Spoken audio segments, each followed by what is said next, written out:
बिल्कुल सहयोगी है, उसका बिजनेस पार्टनर है, वो अगर इस फेडरेशन में रहेगा तो मैं अपनी कुश्ती को त्यागती हूँ और मैं आज के बाद कभी भी आपको भगवान का मंदिर बनाएंगे, मस्जिद बनाएंगे, लेकिन गरीब का झोपड़ा तोड़ के कोई भगवान नहीं खुश होगा, उसमें भगवान नहीं बैठेंगे।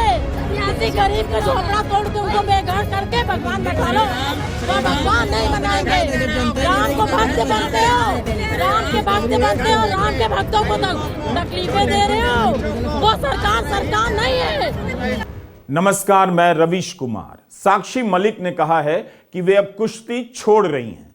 रोते रोते उन्होंने यह बात कह दी, मगर क्या यह बात इतनी सी थी कि किसी को बोलने की जरूरत महसूस नहीं हुई? टोक्यो ओलंपिक में पदक जीतने वाले बजरंग पूनिया ने भी अपना पद्मश्री पुरस्कार लौटा दिया है। बजरंग पूनिया ने पद्मश्री का मेडल फुटपाथ पर रख दिया। यह सब देखना कितना कष्टकारी है। इस तरह खिलाड़ियों का मनोबल तोड़ दिया गया। कोई पदक लौटा रहा है, कोई कुश्ती छोड़ रही है। बजरंग पूनिया ने प्रधानमंत्री को पत्र लिखा है। पूरा पत्र उनके फेसबुक पेज पर मौजूद है। लिखते हैं कि सबने सम्मान दिया, मान दिया, सरकार ने, जनता ने, लेकिन क्या सम्मान के बोझ तले घुटता रहूं? आज ये सम्मान मुझे कचोट रहे हैं। ओलंपिक पदक जीतने वाले घुट कर जी रहे हैं, बोल रहे हैं, मगर जनता यह सब देखते हुए चुप है। प्रधानमंत्री को बजरंग पूनिया ने लिखा है कि जिनका दबदबा कायम हुआ है या रहेगा, उनकी परछाई तक महिलाओं को डराती है और अब तो वे पूरी तरह दोबारा काबिज हो गए हैं। उनके गले में फूल मालाओं वाली फोटो आप तक पहुंची होगी, लेकिन प्रधानमंत्री चुप हैं। चुप रहने में उनका कोई मुकाबला नहीं। उनके खेल मंत्री भी चुप हैं, महिला व बाल विकास मंत्री भी चुप हैं, दूसरे खेलों के खिलाड़ी चुप हैं और आप सभी देखने वाले चुप हैं। इस चुप्पी को कैसे समझा जाए? क्या इस देश में एक ऐसा बहुमत बन गया है जो अब हर तरह की हिंसा को, हर तरह के अन्याय को नकार सकता है? वह उन सवालों पर बोलेगा ही नहीं जो बीजेपी और मोदी सरकार से मुखातिब हैं, उनसे पूछे जाते हैं। जो हाल साक्षी मलिक का किया जा रहा है, वही हाल इसी महीने महिला सांसद महुआ मोइत्रा का किया गया। भरे सदन में बहुमत की गूंजती हुई हां के स्वर की तलवार से उन्हें निलंबित कर दिया गया। किसी को पासवर्ड दिया तो उसे राष्ट्रीय सुरक्षा के लिए खतरा बता दिया गया। बीजेपी के सांसद प्रताप सिम्हा के पास पर 2 युवक लोकसभा में घुस आए, उस सांसद के खिलाफ कोई कार्रवाई नहीं हुई। साक्षी से लेकर महुआ की ही आवाज की बात नहीं है। लखनऊ के अकबर नगर में हजारों परिवारों के घर तोड़े जा रहे हैं। वहां रिवर फ्रंट बनाया जाना है।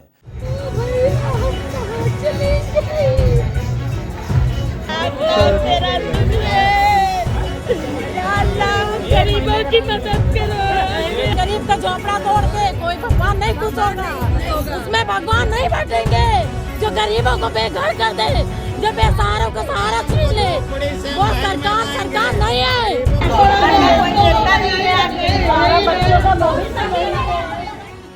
चीख पुकार करने वाली महिलाओं में हिंदू भी हैं, मुसलमान भी, वहां मस्जिद भी है, मंदिर भी, फिर भी उनकी चीख, उनके घरों को तोड़े जाने का गम कहीं नहीं पहुंच रहा है। पुलिस बैरिकेड लगाकर इनके घरों को खाली करा रही है। क्या हम एक ऐसा बहुमत बनता हुआ देख रहे हैं जो क्रिमिनल की तरह अन्याय में शामिल है और चुप है? आप चुप हैं या आपको चुप करा दिया गया है? 4 PM के संजय शर्मा ने इस घटना के बारे में जब ट्विटर पर डाला, तब जाकर दिल्ली के पत्रकारों को पता चला कि अकबर नगर में किस तरह से गरीबों के घर गिराए जा रहे हैं। यह वीडियो सुमित नाम के काबिल फोटोग्राफर का है। सुमित ने भी अपने ट्विटर हैंडल पर कई वीडियो डाले हैं। लगभग 50 वर्ष पुरानी एक कॉलोनी में 1200 घरों का तोड़ा जाना कोई मामूली बात नहीं, मगर चुप्पी ने उसे मामूली कर दिया है। 15,000 लोग प्रभावित बताए जा रहे हैं, मगर इनकी आवाज कहीं नहीं गूंज रही, मीडिया में भी नहीं और आप जनता में भी नहीं। आज इलाहाबाद हाईकोर्ट ने अकबर नगर के ध्वस्तीकरण पर 1 महीने के लिए रोक लगा दिया। लखनऊ विकास प्राधिकरण को फटकार लगाई है कि इतनी ठंड में गरीबों के घर गिराए जा रहे हैं। घर गिराने की इतनी जल्दी क्या है? हम भगवान का मंदिर बनाएंगे, मस्जिद बनाएंगे, लेकिन गरीब का झोपड़ा तोड़ के कोई भगवान नहीं खुश होगा, उसमें भगवान नहीं बैठेंगे। किसी गरीब का झोपड़ा तोड़ के उनको बेघर करके भगवान बैठा लो, वो भगवान नहीं बनाएंगे।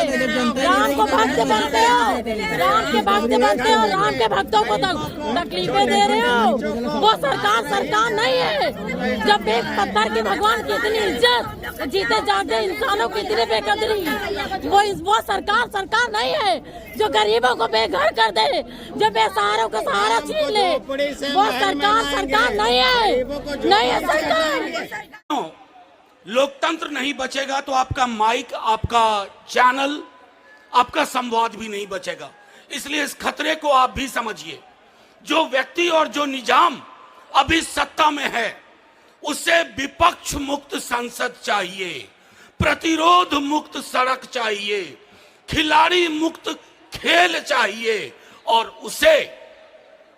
उसे सवाल मुक्त प्रेस चाहिए, सवाल मुक्त मीडिया चाहिए। तो ये लड़ाई सिर्फ हम निलंबित सांसदों की नहीं है। हमारे प्रधानमंत्री जी विदेश जाते हैं, अक्सर जाते हैं, तो वहां सीना ठोक के कहते हैं कि मैं लोकतंत्र की जननी वाले देश से आया हूं। 150 सांसदों का निलंबन। जब बाहर जाओगे मोदी जी, किस मुंह से कहोगे कि लोकतंत्र की जननी के देश से आया हूं? इस देश के डेमोक्रेसी को खत्म करने के लिए ही 146 एमपीज को इन्होंने बाहर निकाला। संविधान के तहत, डेमोक्रेसी के तहत सबको बात करने का हक है, और वो आजादी आप छीन नहीं ले सकते। वो आजादी हमको मिली है जवाहरलाल नेहरू से, वो आजादी हमको मिली है महात्मा गांधी से, वो आजादी हमको मिली है डॉक्टर अंबेडकर से। इन्होंने तैयार करके दिया। आज मोदी जी हर एक को दोहरा रहे। हमारे कार्यकर्ताओं को जहां कहीं इलेक्शन आता है, उनको ईडी का डर, सीबीआई का डर, इनकम टैक्स का डर। अरे कितने डराते हो? अरे ये अपोजिशन पार्टी कांग्रेस ये डरने वाली नहीं है। जो भी विपक्ष में खड़ा है, अकेला कर दिया जा रहा है। चाहे एक महिला सांसद हो, एक महिला खिलाड़ी हो, या लखनऊ के अकबर नगर की हजारों महिलाएं हों। सवाल है कि क्या मीडिया चुप हो जाता है इसलिए जनता चुप हो जाती है, या जनता ने चुप होने का एक अच्छा बहाना ढूंढ लिया है? हम आज के वीडियो में विपक्ष के सांसदों के प्रदर्शन और साक्षी मलिक के मसले पर बात करना चाहते हैं।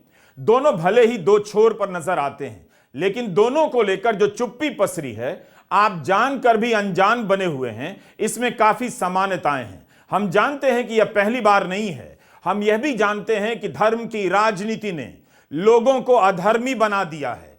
उनके पास धर्म के नाम पर भी कोई नैतिकता नहीं बची है जिसके दम पर वे इस गलत का विरोध कर सकें।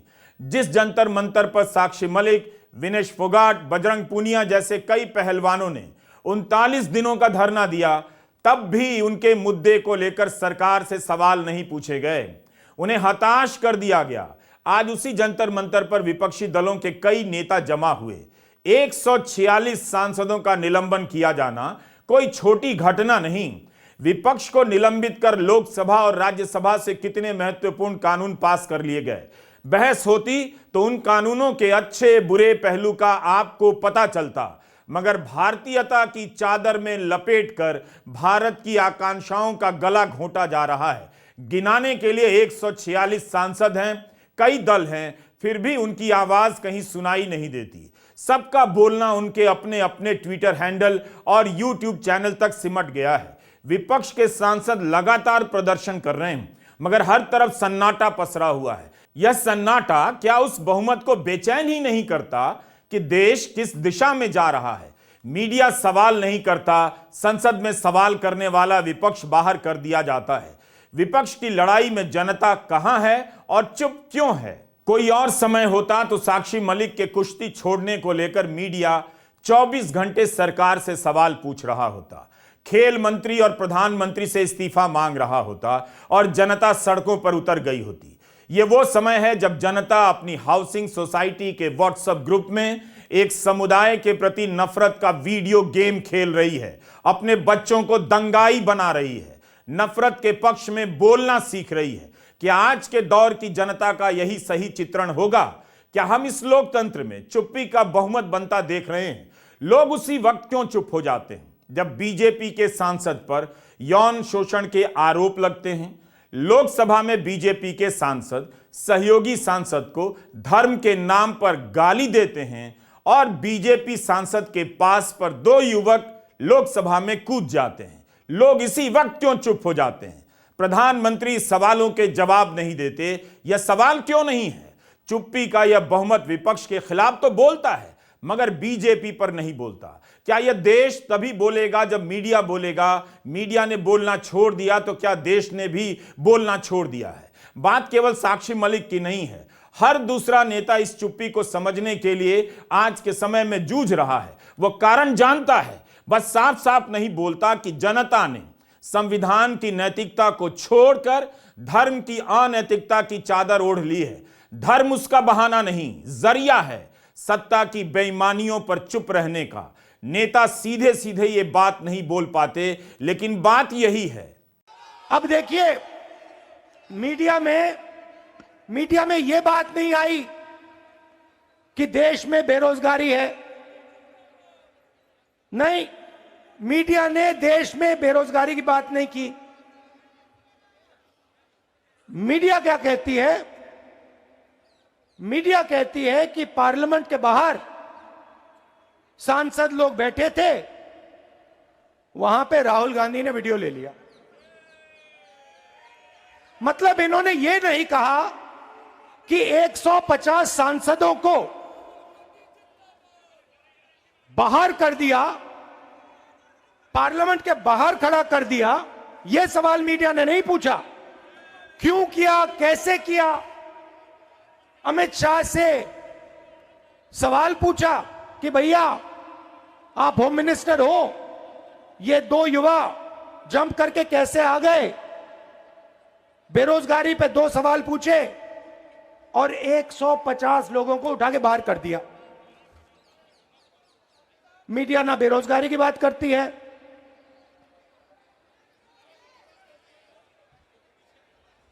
ध्यान इधर उधर कराती है। क्या अब लोगों को चुप रहने वाला लोकतंत्र चाहिए? बोलने वाले लोकतंत्र से उन्हें इतनी नफरत कब से हो गई? साक्षी मलिक का इस कदर रोते बिलखते चले जाना कोई साधारण घटना नहीं थी, मगर मीडिया और लोगों की चुप्पी ने इसे चंद घंटे के भीतर खत्म कर दिया। कई चैनलों ने साक्षी मलिक के मसले को हाथ तक नहीं लगाया। कई चैनलों के डिबेट के कार्यक्रम में यह मुद्दा तक नहीं आया। यह सब किस लिए हो रहा है? क्या इसमें भी जनता अपना कोई भला देख रही है? उसे क्यों नहीं दिखता कि एक महिला खिलाड़ी के साथ क्या हुआ और यह बहस के मुद्दे के साथ गायब क्यों कर दिया गया? साक्षी ने यूं ही तैश में आकर कुश्ती नहीं छोड़ी है। मंत्रियों को पत्र लिखे, 39 दिनों तक धरना दिया, धरना छोड़कर जांच पर भरोसा किया, कोर्ट गई और अंत में क्या मिला? विनेश फोगाट ने तो प्रधानमंत्री से मिलकर सब कुछ बताया था, तब भी क्या हुआ? मैं अपनी कुश्ती को त्यागती हूँ और मैं आज के बाद कभी भी आपको वहां नहीं दिखूंगा। 2016 का साल था। साक्षी मलिक ओलंपिक में कांस्य पदक जीत कर आ रही थीं। हरियाणा सरकार ने उन्हें बेटी बचाओ बेटी पढ़ाओ का ब्रांड एम्बेसडर बना दिया। हर तरफ साक्षी की चर्चा थी। यह ट्वीट प्रधानमंत्री का है, अंग्रेजी में कह रहे हैं कि साक्षी मलिक आप लोगों की प्रेरणा हैं, लोगों को प्रेरित करते रहिए। आज उसी साक्षी के लिए प्रधानमंत्री का कोई ट्वीट नहीं आया। 2016 में जब साक्षी मलिक जीत कर आई तब उनके सम्मान में कार्यक्रमों की झड़ी लग गई। मुख्यमंत्री मनोहर लाल खट्टर ने ऐलान कर दिया कि साक्षी के गांव में एक स्टेडियम बनाया जाएगा। इस स्टेडियम की क्या हालत है, कम से कम मीडिया आज के दिन जाकर तो देख ही सकता था। लेकिन तब जब घोषणा हुई थी, अखबारों में इसे काफी बढ़ा चढ़ाकर छापा गया। या उस स्टेडियम का हाल आप भी देखिए। गोदी मीडिया यही दिखाकर सरकार से आज के दिन सवाल पूछ लेता कि 7 साल में एक स्टेडियम क्यों नहीं बन सका? मोखरा गांव में बनने वाला यह स्टेडियम कब पूरा होगा? आधा अधूरा सा क्यों है? साक्षी के ताऊ ने कहा कि अब तो गांव के लोग ही आपस में सहयोग कर इसे आगे बढ़ा रहे हैं, मगर काम बहुत धीमी गति से चल रहा है। सन 16 में जब साक्षी जीत के आई तब बहादुरगढ़ से ही मुख्यमंत्री जी ने जो ना इसकी घोषणा करी थी कि भाई साक्षी को कि वहाँ मैं स्टेडियम बना दूँगा, और ज़्यादा घूम फिरने के बाद उन्होंने मंजूर किया है।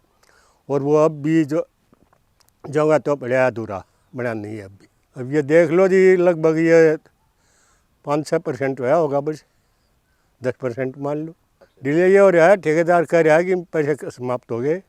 यहाँ 2 हॉल बनने हैं और ट्रैक बनना है, कुश्ती का हॉल और कबड्डी का हॉल है, और दौड़ के लिए ट्रैक।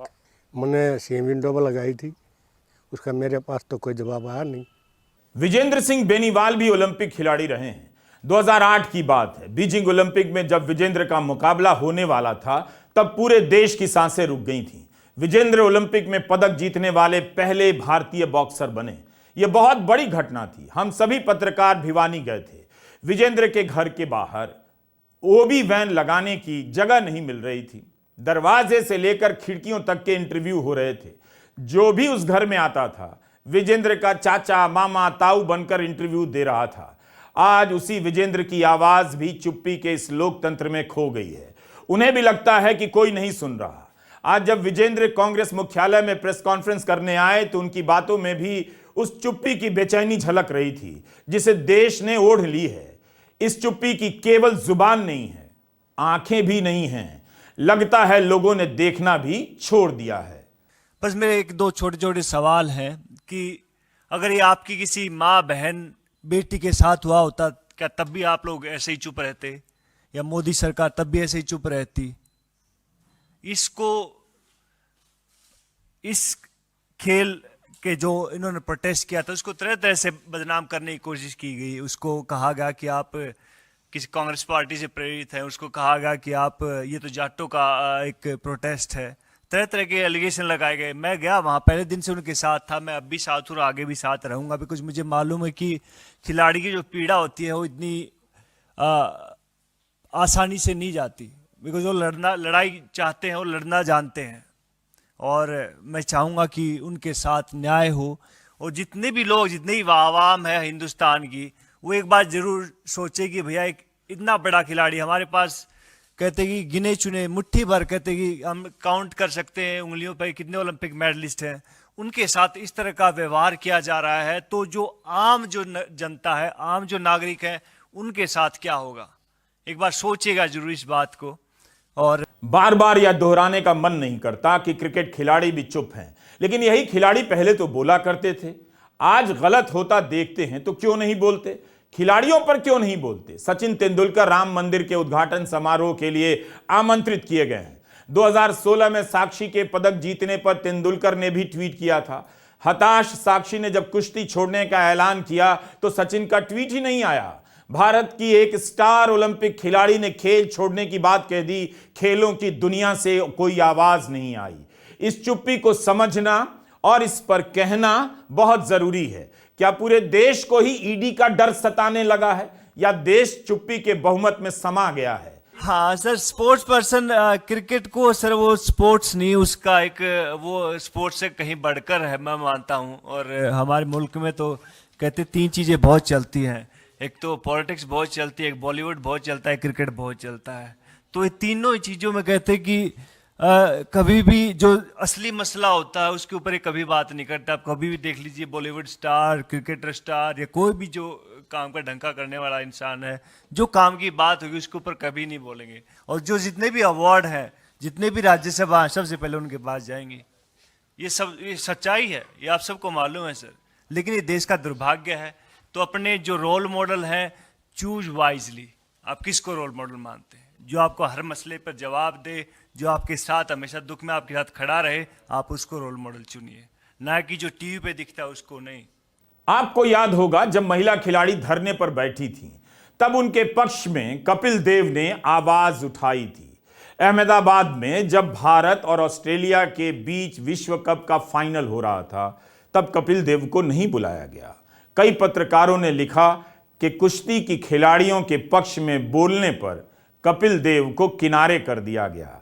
देश की जनता को इस बात से भी फर्क नहीं पड़ा कि 175 रनों की शानदार पारी खेलने वाले और अपनी कप्तानी में भारत के लिए पहला विश्व कप लेकर आने वाले कपिल देव के लिए इतने बड़े स्टेडियम में एक कुर्सी नहीं मिली।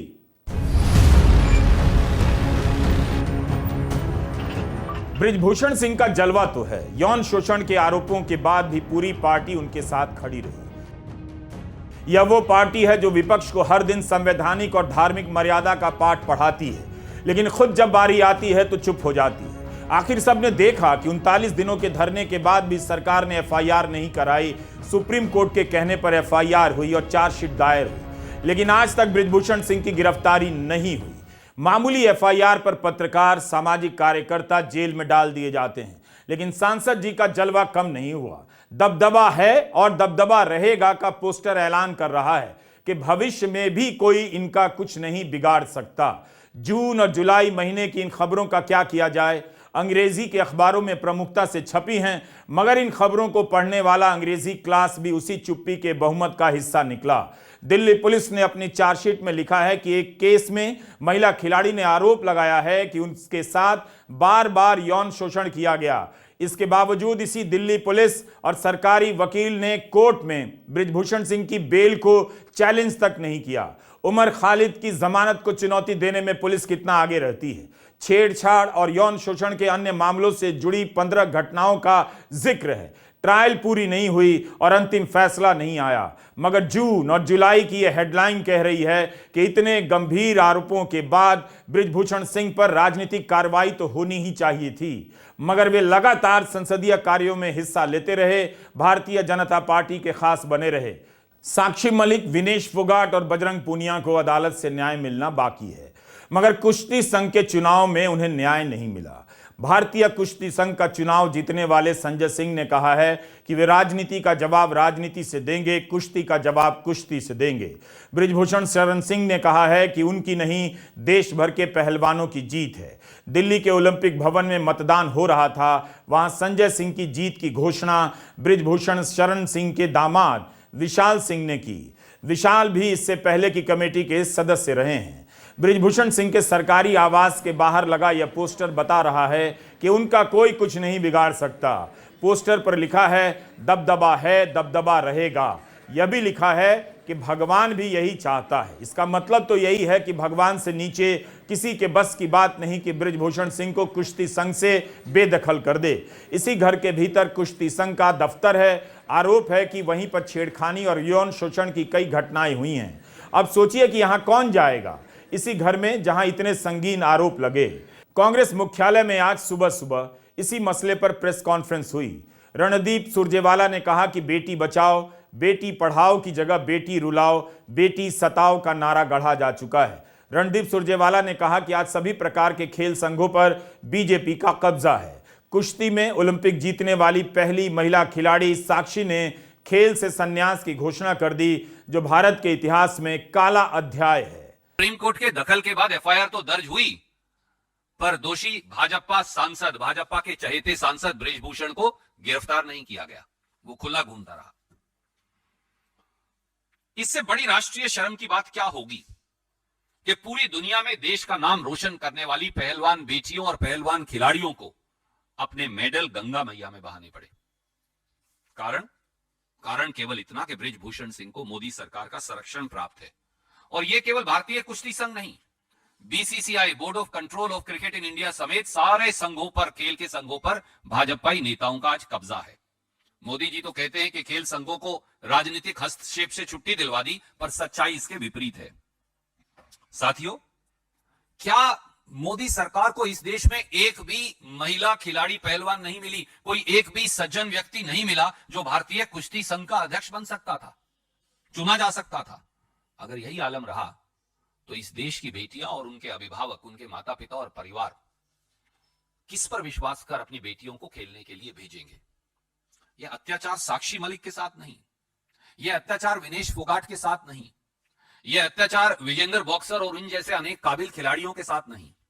यह अत्याचार, इस अत्याचार ने देश की करोड़ों बेटियों की उम्मीद तोड़ दी है और इसके लिए सीधे मोदी सरकार जिम्मेवार है। देश की बेटियों के सवाल ये भी हैं, मोदी सरकार चुप क्यों है? जून के महीने में खेल मंत्री अनुराग ठाकुर ने तो यही कहा था कि कौन अध्यक्ष बनेगा, कौन सचिव बनेगा, इसके चुनाव में पहलवानों की भी बड़ी भूमिका होगी। 21 दिसंबर की घटना पर खेल मंत्री का बयान ही नहीं आया।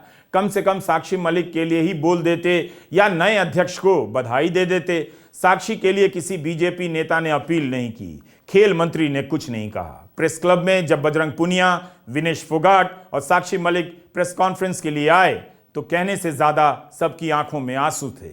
यह साक्षी का वीडियो है, उनके फेसबुक पेज से हमने लिया है। लिखती हैं कि कुश्ती उन्हें मुश्किल से मुश्किल लड़ाई लड़ना सिखा देती है। 12 साल की उम्र से साक्षी मलिक कुश्ती का अभ्यास कर रही हैं। उनके पिता भी पहलवान रहे हैं। भारत के लिए उन्होंने कितने ही पदक जीते। 2016 के रियो ओलंपिक में कांस्य पदक जीतकर साक्षी भारत की पहली महिला पहलवान बन गई। साक्षी की जीत ने भारत की लड़कियों में कुश्ती का सपना और जज्बा पैदा कर दिया। मगर वही साक्षी प्रेस क्लब में 1 साल की लड़ाई के बाद हार बर्दाश्त नहीं कर सकी और कुश्ती छोड़ने का ऐलान कर गईं। विनेश फोगाट भी चैंपियन खिलाड़ी रही हैं। राष्ट्रमंडल खेलों में 3 बार स्वर्ण पदक जीत चुकी हैं। 2 बार विश्व चैंपियनशिप में कांस्य पदक जीती हैं। एशियाई खेलों में स्वर्ण पदक जीत चुकी हैं। विनेश के भी आंसू नहीं रुक रहे थे। विनेश की कामयाबी ही थी कि गीता फोगाट और बबीता कुमारी को आगे आने की प्रेरणा मिली। इतनी कामयाबी के बाद भी ये खिलाड़ी एक लाचार नागरिक की तरह प्रेस के सामने अपना हाल बताकर चली गई और प्रेस अपने घर चला गया। आपको तय करना ही है, करना पड़ेगा कि यह मीडिया किसके लिए चुप हुआ, बृजभूषण शरण सिंह के लिए या उस सरकार के लिए जिसके लिए वह दिन रात डफली बजाता है। इतना कुछ हो गया, प्रधानमंत्री का कोई बयान नहीं आया। विपक्ष के नेताओं की जरा सी जुबान फिसल जाए, बस आप देखिए मीडिया और बीजेपी के नेता कार्यकर्ता महिला के सम्मान का आंदोलन देश के कोने कोने में पहुंचा देंगे। इस समय चुप्पी का आंदोलन चल रहा है और लोग हिंदू सुख में डूबे हुए हैं। नमस्कार, मैं रवीश कुमार।